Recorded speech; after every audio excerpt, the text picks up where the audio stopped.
As I said before, Paul grew up with Arabic as his primary language. As such, he was of considerable use after graduation from high school and entering the Navy, where he became a flight commander stationed in London, as well as Spain and Beirut. After his career in the Navy, he instead became a member of the State Department, and so as not to omit any of the places where he served as a member of the State Department, his career there led to 6 assignments in Washington, D.C., and 9 embassies overseas, including Saudi Arabia, Kuwait, Syria, Israel, Bahrain, Italy, and Belgium. Forthcoming are books on the first woman missionary doctor in the Middle East, Dr. Calverley, and Paul Harrison. And it's time now for the introductions to cease and to give you Paul himself. I got this.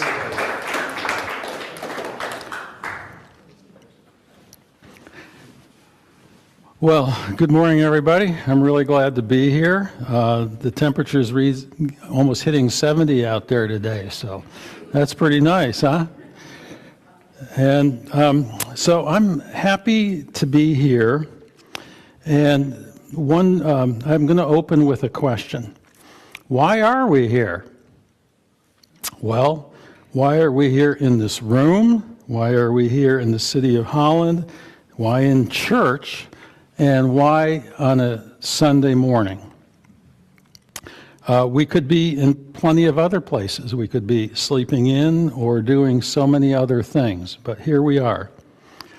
For openers, I'll explain why I'm here.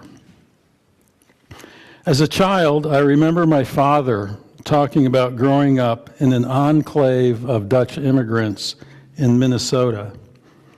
His parents spoke Dutch, his mother cooked Dutch food, the family attended the Dutch Reformed Church, which conducted services of worship in Dutch. He often spoke of the hardships the family had overcome to establish a homestead on the vast American prairie, and of how they overcame many challenges in building a new life in America. Now, having worked at Hope College's Van Royalty Institute for 8 years and researching various aspects of Dutch history and culture, memories of my dad's words come to mind. I often remember those conversations and wonder how my family's history fits into the vast mosaic of Dutch American identity. Specifically, the prominent questions in my mind have been, why did my Dutch ancestors leave the comforting familiarity of home and relatives and the picturesque pastoral landscape near where the Rhine River meanders majestically through the Netherlands? It was a beautiful area. Why did they risk the loss of their culture and way of life for a vast unknown? For never seeing relatives again?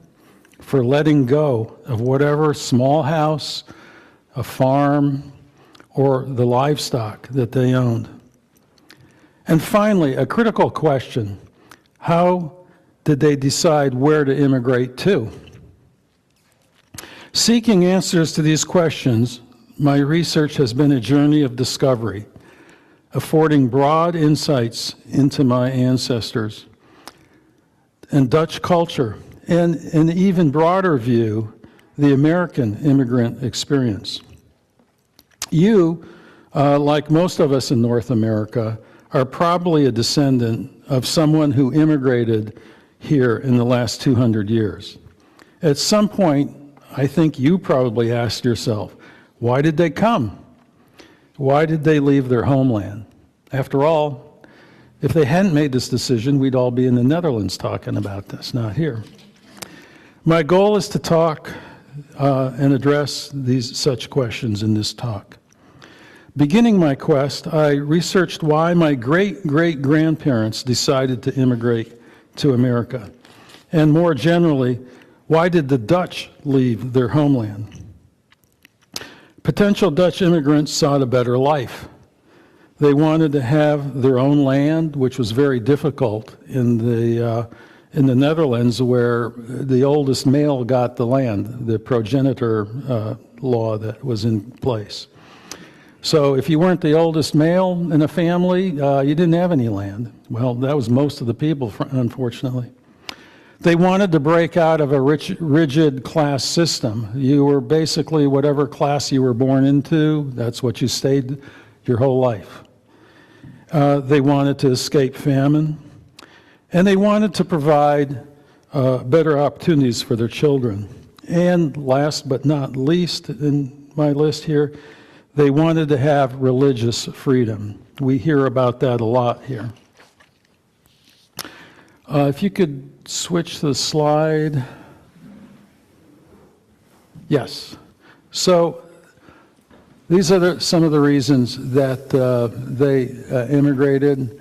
Religious freedom for food and work and employment. As I said, land ownership. And I discussed the progenitor rights. Did not apply to most of the people. And by the way, they saw a lot of the Germans immigrating, so it was going on around them, and they certainly wondered, well, why are they going? Maybe I ought to go too. And so they weighed a lot of the options. As they weighed the pros and cons of immigrating, what gave them the confidence to risk leaving their homeland, where their ancestors had lived and tilled the soil for hundreds of years? Was there a specific factor, insight, or piece of information that provided the impetus to make that ultimate final decision to leave?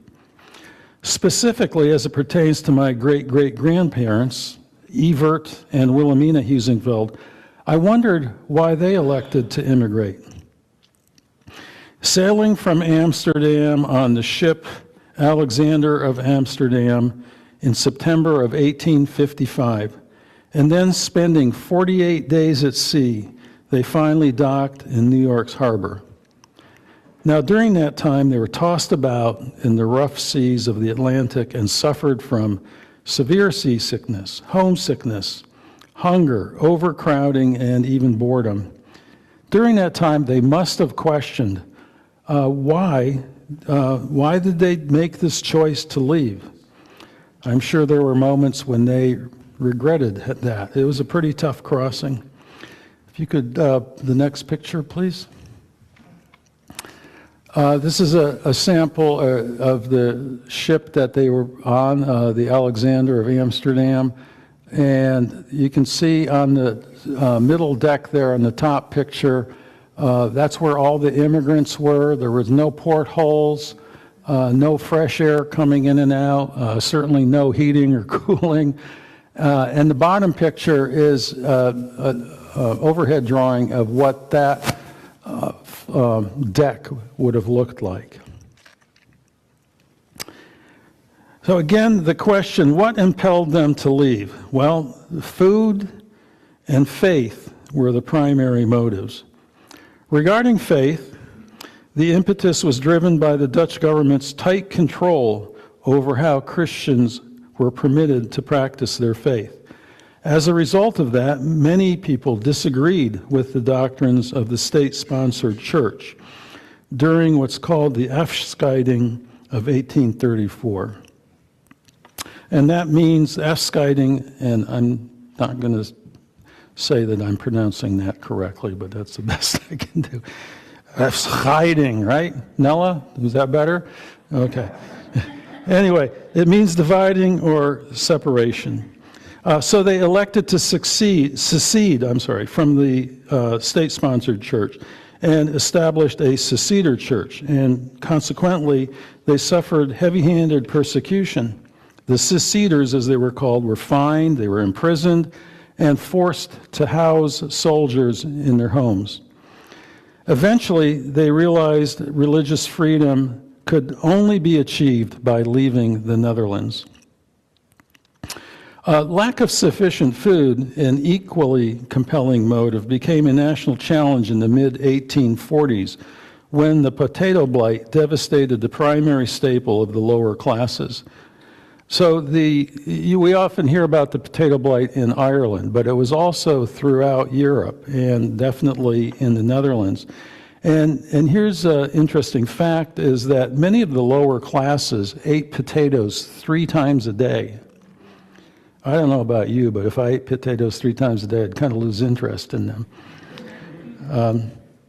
Also, the lack of potatoes was exacerbated by a concurrent rye blight, and rye was the primary bread grain of the lower and middle classes.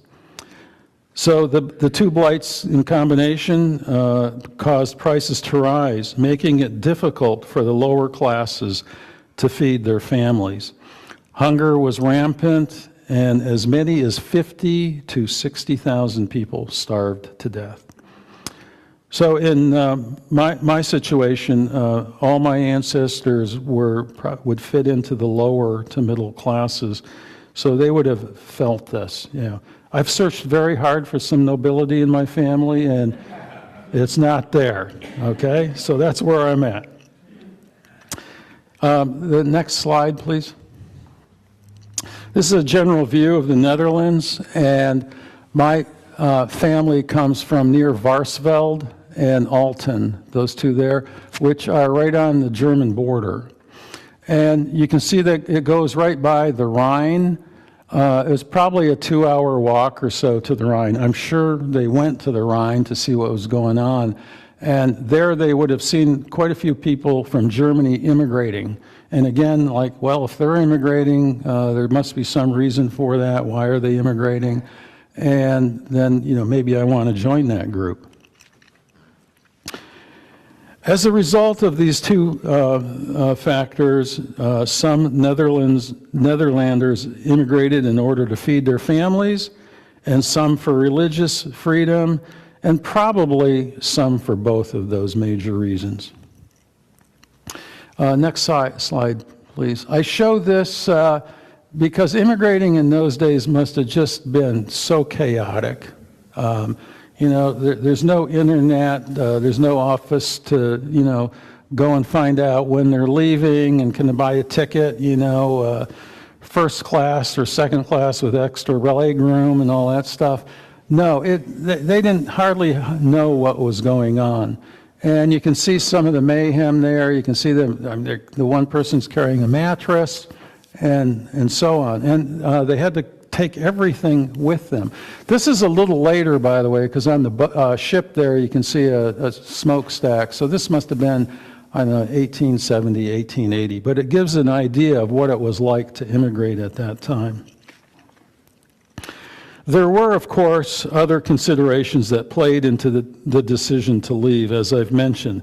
The opportunity to own land, and that was a big motive. They wanted to have their own piece of land and not spend their life working for somebody else and never owning land.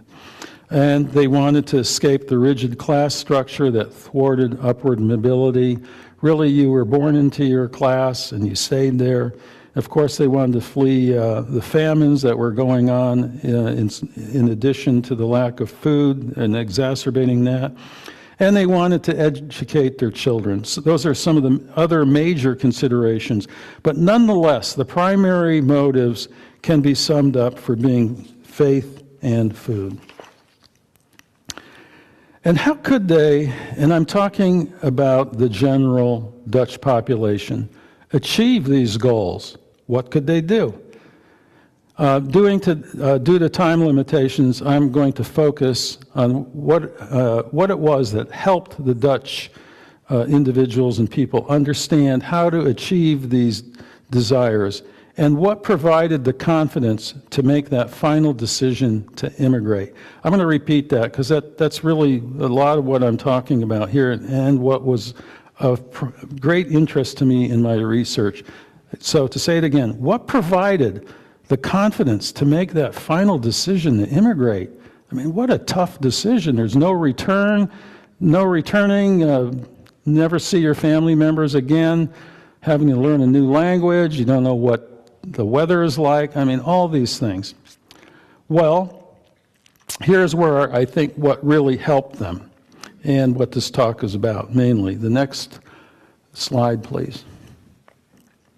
This pamphlet was published in 1846, as you can see on the bottom there, by Albertus van Raalte and Anthony Brummelkamp, both prominent pastors in the Seceder movement, the Seceder Church.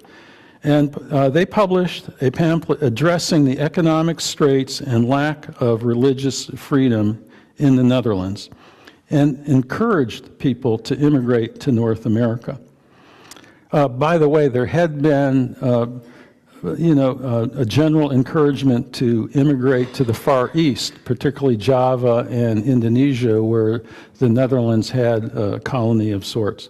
But this pamphlet said no, they talked about that, and they didn't think that was the right place to go. By the way, I'm calling it a pamphlet, but it was really more like a booklet. It was about 55 pages long, so a little book. The pamphlet, almost certainly, as far as I know, the best source of information regarding immigration to America from the Netherlands, inspired thousands to immigrate.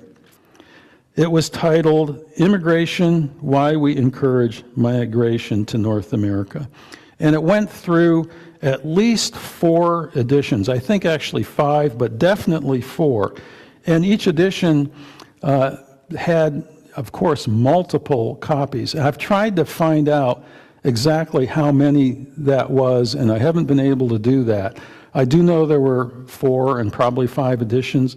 Each one may have had 1,000 copies.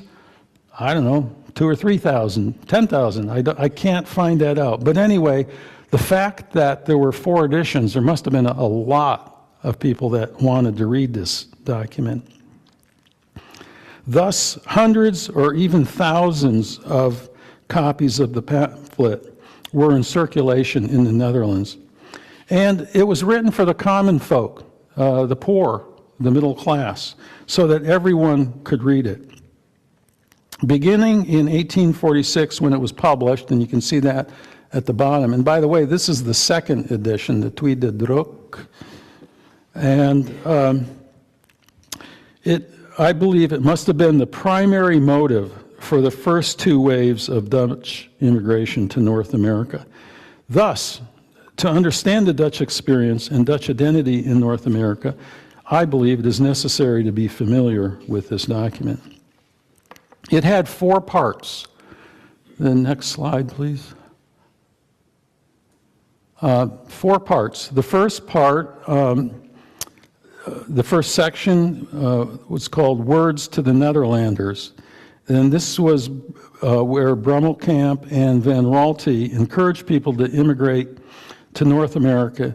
And they put forth why they should do this, why they're recommending this. They describe how the common folk in the Netherlands cannot find employment and are reduced to taking handouts from the government and living at a subsistence level. Section 2, a letter to the Christians in the United States, was a letter of introduction to be carried by the new immigrants to give to their hosts in North America when they arrived. And that explained who they are and why they were immigrating. The letter was written to help smooth the transition of immigrants from life in the Netherlands to that in North America, and solicit the aid of those who had already made the transition and could help them out, who could provide advice and other assistance, such as food, temporary lodging, language translation, and employment.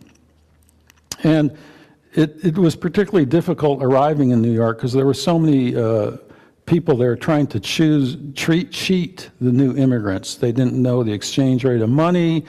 They didn't know where to go, and so people would take their money, and tell them they were going to do something and then run off with it.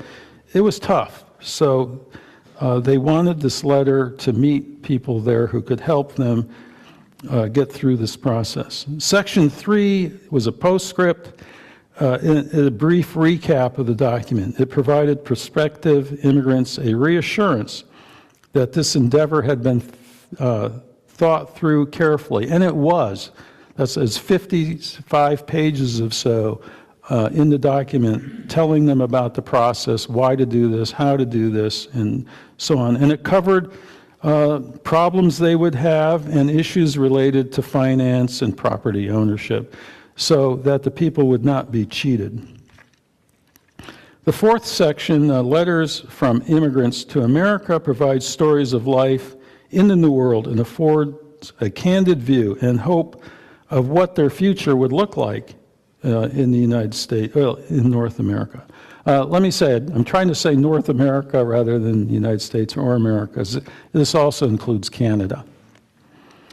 These testimonials from immigrants of modest background lent authenticity to the motives for immigration, and especially to those who were on the fence. Should we go or shouldn't we? Boy, I can imagine being there. That must have been really tough to make this decision that there was no going back on.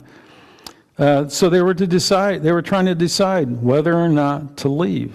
And, this was the document that helped them do that. An example of a letter is from A. Hollerdyke, and I'll quote here from his letter. "Very soon we found that we were in a better land.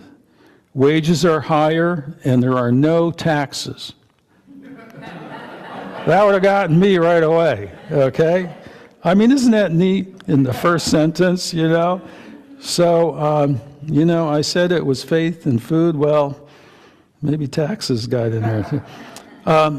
I'm back to reading now. That was parenthetical comment. "It is equally productive everywhere. It is possible to raise all kinds of crops on the same soil without fertilizing, raising wheat, potatoes, rye, peas, and beans." And let me insert here again that a lot of the land in the Netherlands had sort of been worn out from so many hundreds of years of particularly the same crop. And so there was fresh land that was very productive. In addition, the living standard is good. There is pork and meat 3 times a day.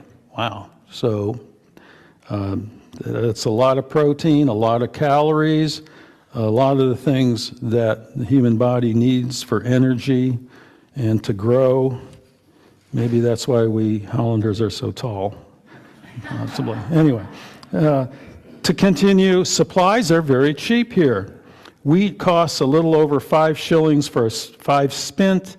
A pound of pork costs 7 cents. Beef is 5 or 4 cents. End of quote. I've tried to find out exactly how much that money meant back then, and it's really, really difficult. We've all gone through this ourselves. When I went to Hope College, you could go downtown Holland and have a full meal for $1. I don't know if you remember that. And I'm not sure if we tipped or not. I'm kind of doubting that. But anyway, so I'm out of it. I mean, you all know what a meal costs now. So it's very hard to find out exactly what 7 cents was back in the 1850s or so. I have been able to find something on that and try to get a day's wage, what a day's wage was and how much they could spend on that. But anyway, the point is, Hollerdyke is trying to say this is very cheap. Inexpensive maybe is a better word. But so that's very interesting. So what about the authors of the pamphlet?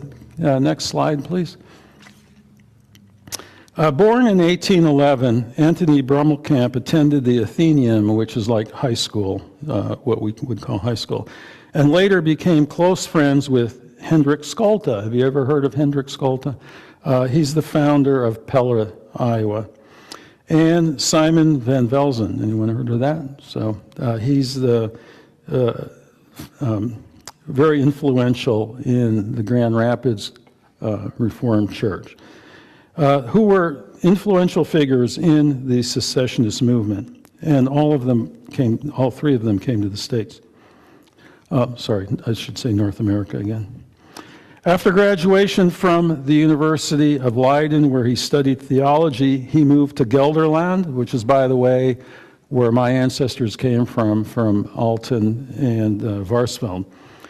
And he became a minister in the Dutch Reformed Church. During the Afscheiding, he left the Reformed Church and joined the Seceder Church. From 1844 to 1846, Brummelkamp worked side by side with Van Raalte at the theological school in Arnhem. Later, he maintained contact with Van Raalte's immigration to America. Due to the official repression of the Seceder Church, Brummelkamp encouraged people to immigrate to the United States, convinced that he should remain loyal to the fatherland and assist those in the Seceder Church, and so he never immigrated himself. Brummelkamp may have been the first to describe Van Raalte as Moses, implying how he had led the downtrodden to the promised land.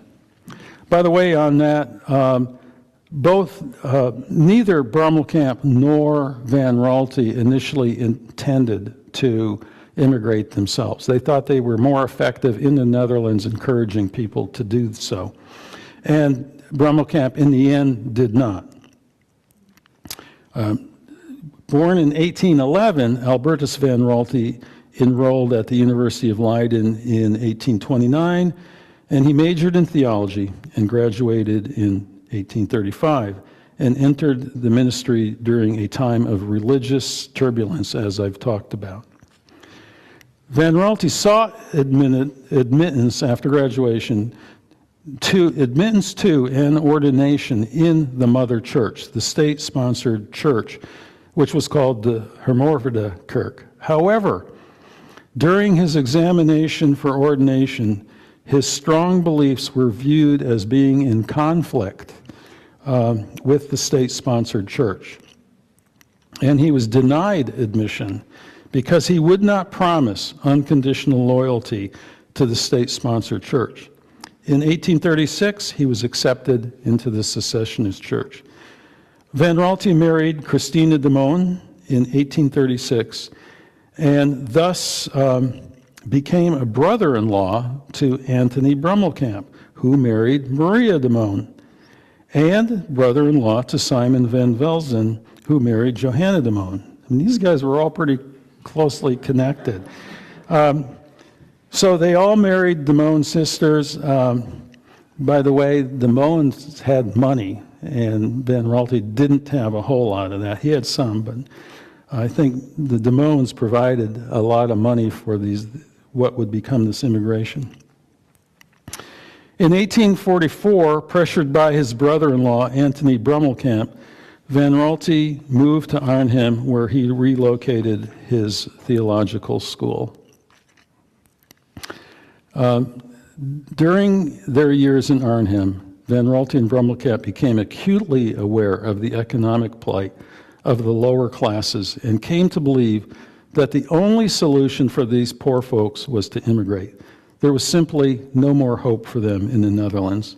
Hence, in May of 1846, Van Raalte and Brummelkamp published the pamphlet we are discussing, Immigration and Why We Encourage Immigration to North America.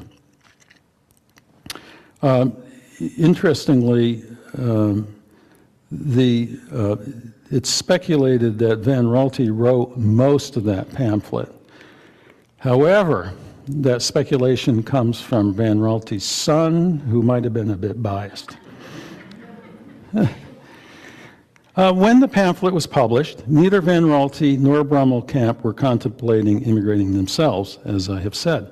However, shortly after the publication, Van Raalte contracted typhus, and was delirious for many days, came very close to dying. During one of Brummelkamp's visits to Van Raalte, his sickbed, he's in his sickbed, and when Van Raalte was still too weak to talk about above a whisper, Van Raalte told him, "If the Lord restores my strength, I shall go with my people to America to be their shepherd." Well, shortly thereafter, Van Raalte fulfilled his vow. He believed that the immigrants needed a leader. Therefore, he believed that if he did not immigrate quickly, the Dutch flock would not have a leader. And by the way, there had been another immigrant group that did not have a leader, and the group fell apart. And so Van Raalte did not want that to happen again.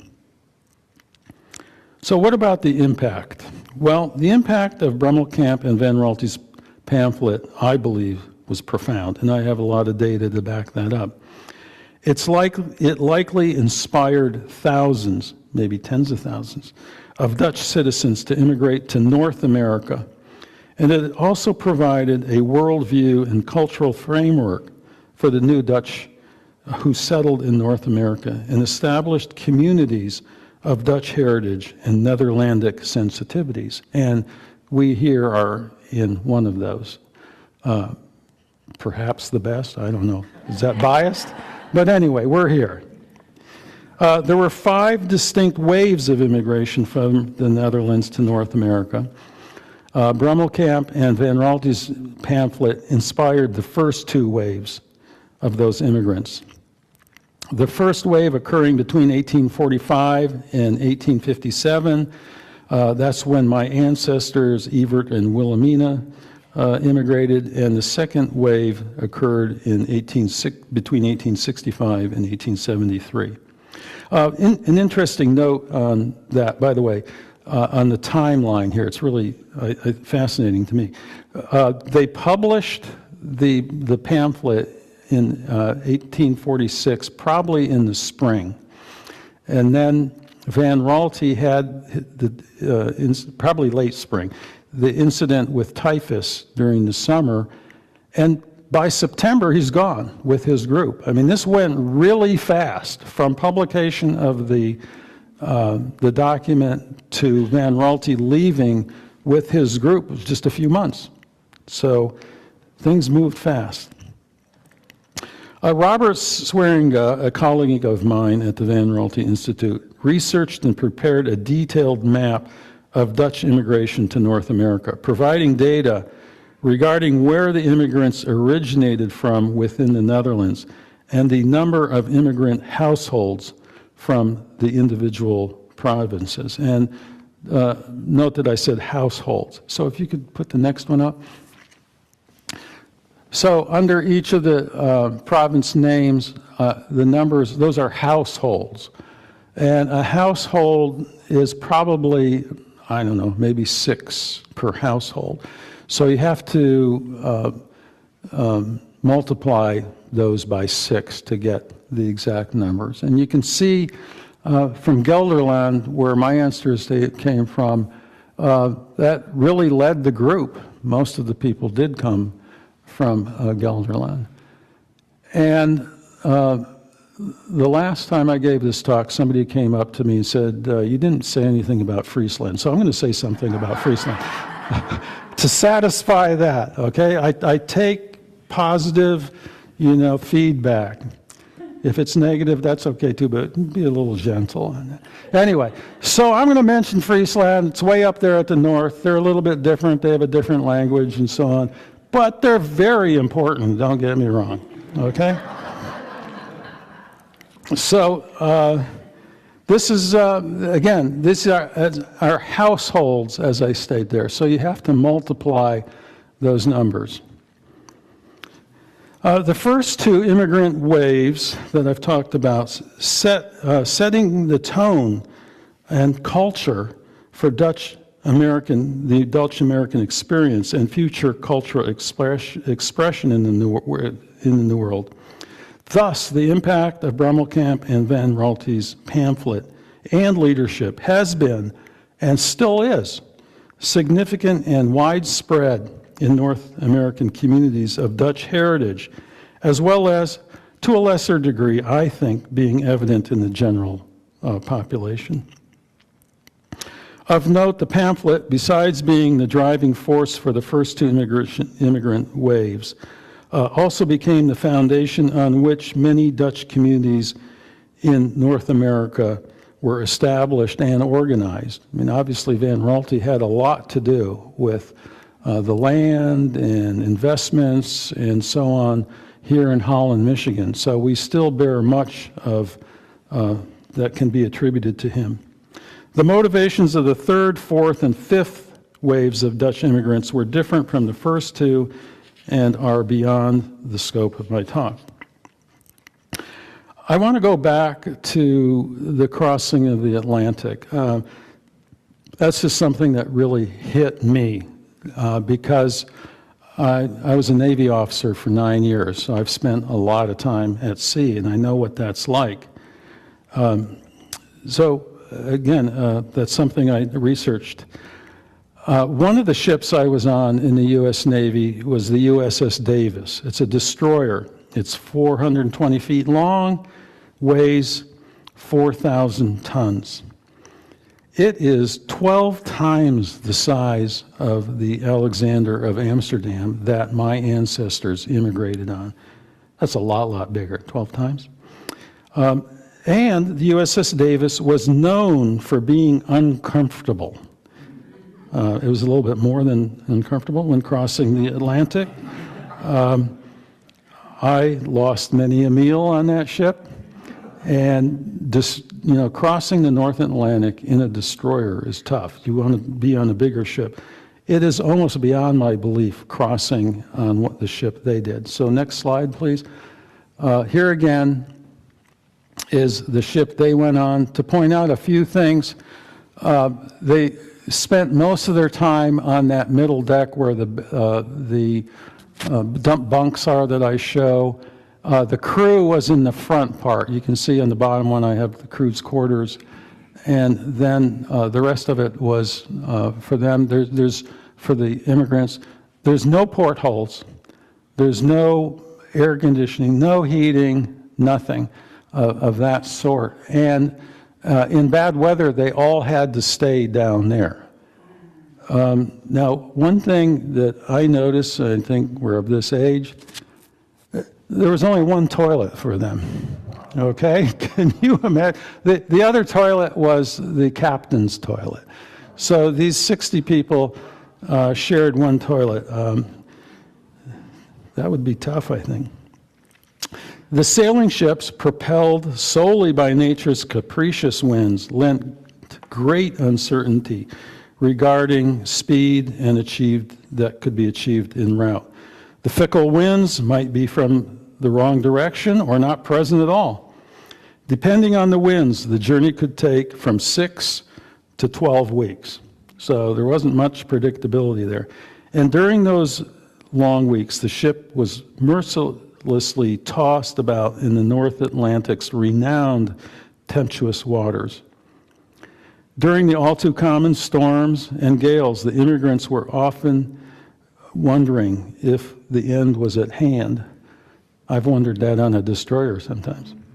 Passengers were responsible for all their own provisions for the journey, bringing all their food and cooking utensils for the entire journey. Can you imagine that? Obviously, there wasn't much fresh food.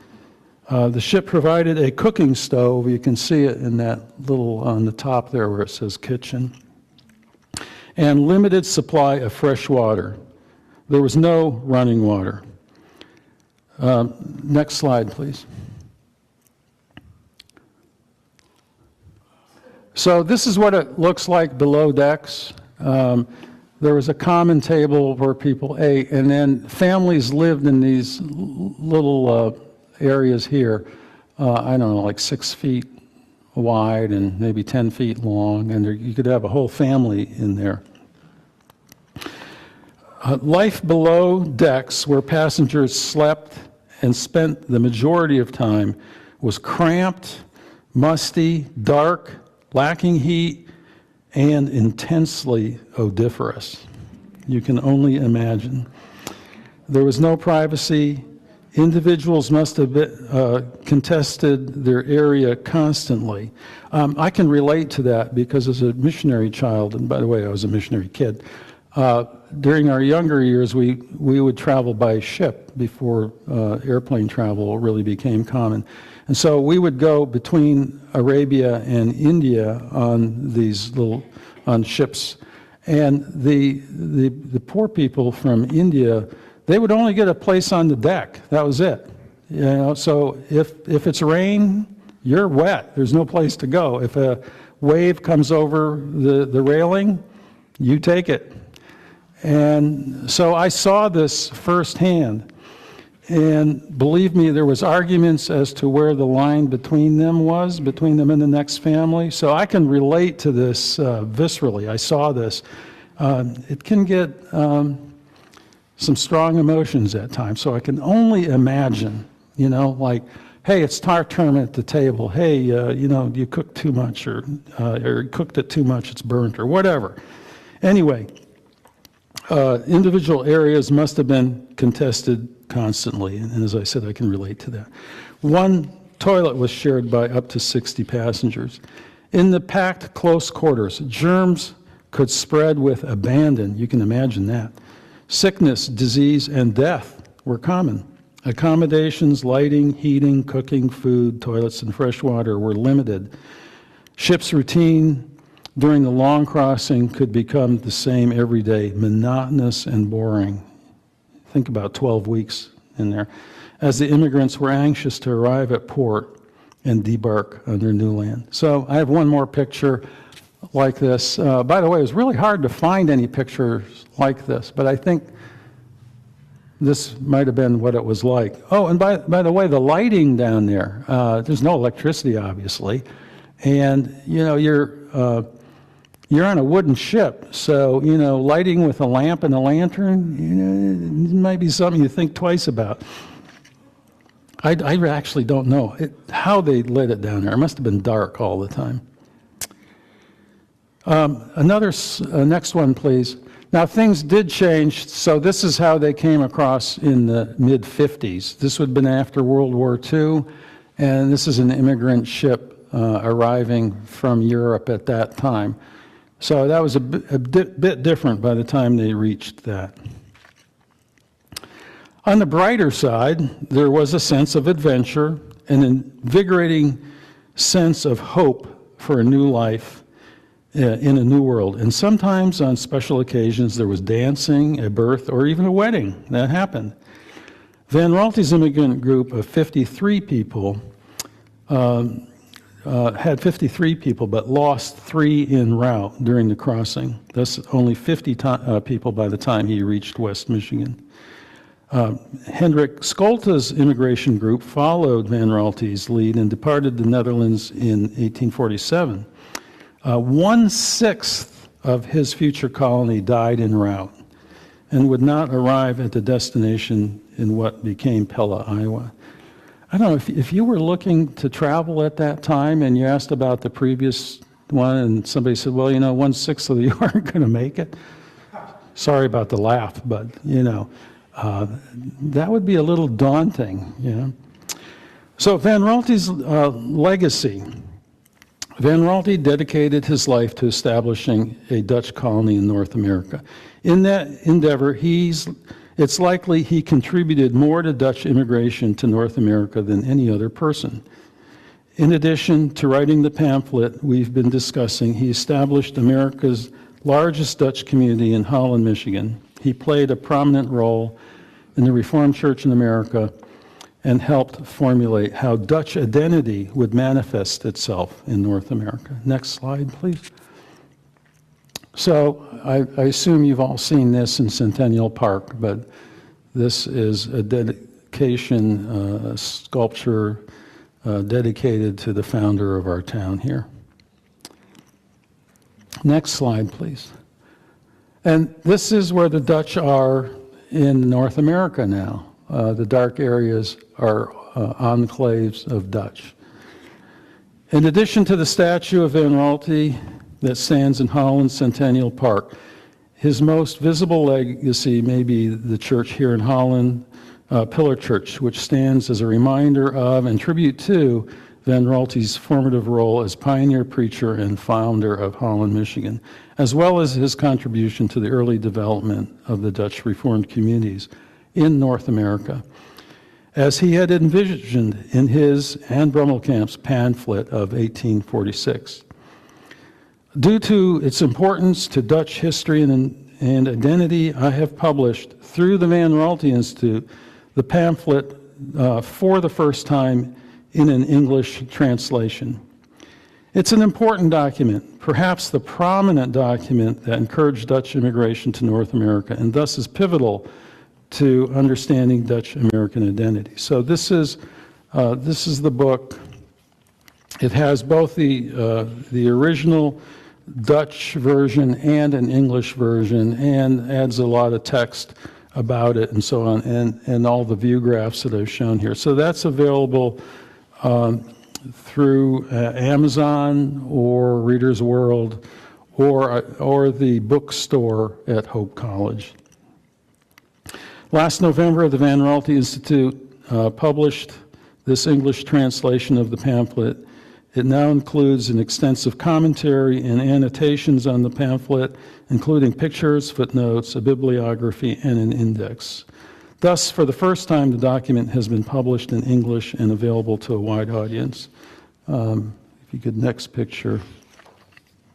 So that's what the cover looks like. Before closing, I want to reiterate my opinion that Van Raalte's pamphlet was a primary reason and motivator for Dutch immigration to North America. It laid out the rationale for making the decision to leave, suggesting North America as the best option. It published letters from people that had already left for America, providing actual data for prospective immigrants to make this ultimate decision to leave.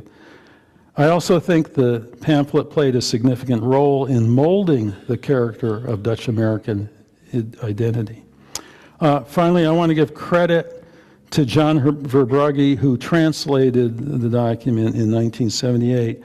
And the original document, which I've held in my hands, is held at Calvin College's Heritage Hall, and I am indebted to Calvin for letting me use that.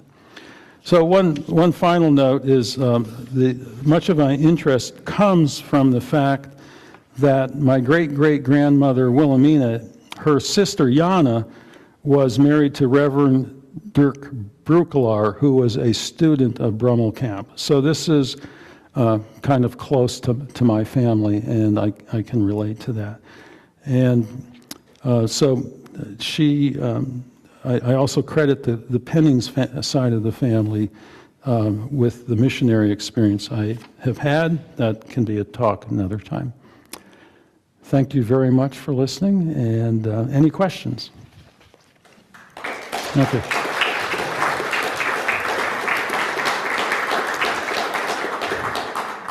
Yes.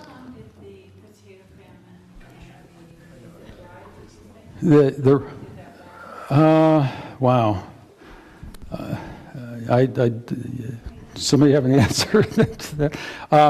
It was extensive for years, and I think there were waves of it. But yeah, I don't have an answer to that exactly. Yeah, but you know, it's similar to the Irish one, which many people lost their lives, and the Irish economy tanked, and many of them had to come to the U.S. or overseas, and so it was the same thing in the Netherlands. Yes. We got time for one more question. Okay. So Kathleen gets the answer. No, I've often wondered when the Dutch came to Holland, Michigan, or to South Holland, where my family is from, did they have to buy the land? And if so, how did they do it? Oh, yeah, that's a very good question, because again, we're back to money. Did they have money to buy land and so on? Well, there was the Homestead Act where they could get land very inexpensively, so a lot of them did that. But a lot of them came over basically as indentured servants. You know, yeah, you come and we'll put you up on our farm and you work for us for 5 years, and then you can go off on your own. But interestingly, in that regard, my great-great-grandparents originally went to Wisconsin, and they bought land on credit, and after, I think, 7 or 8 years, they couldn't make the payments. So they lost everything and moved to southern Minnesota, where the Homestead Act was was active. And I don't know if you know all the rules on Homestead Act, but the land was really cheap. But if you stayed on it, if you homesteaded it for a certain number of years, then it became your land. So buying the land, and that's one of the things they all wanted. They all wanted to own a piece of land. Was not an easy thing to do. Yeah. Okay. Thanks, Paul. We're done. We're done. Thank you out of very time much. today.